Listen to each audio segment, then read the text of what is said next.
It's a great day to be here at Central Station in Sydney. We're celebrating 170 years to the day since the first passenger train operated from Sydney out to Parramatta.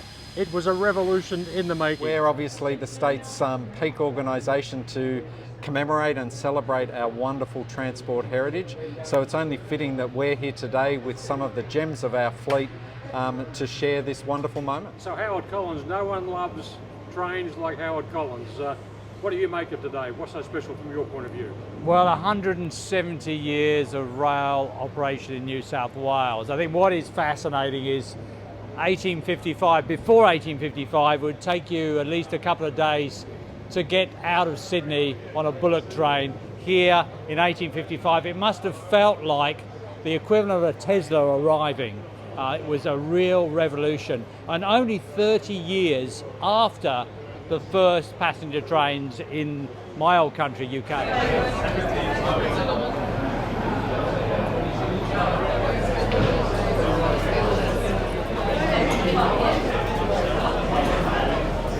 And today we mark a remarkable milestone.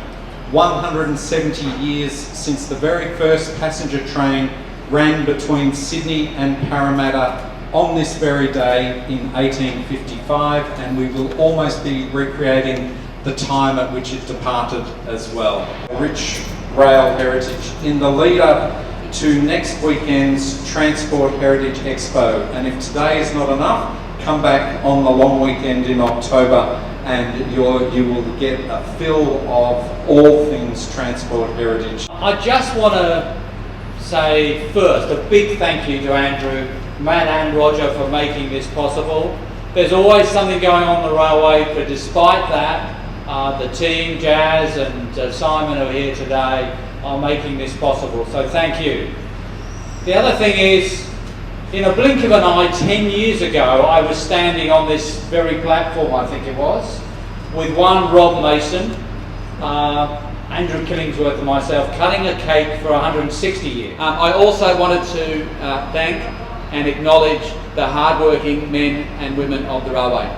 It's a tough job, whether you're building the tracks, maintaining the fleet, working in operations, or in customer service and support, cleaning, security, and all the functions that support an efficient railway. Particularly acknowledge and thank the volunteers of Transport Heritage, without whom these things would not still be here, allowing us to take a trip back in time. Okay.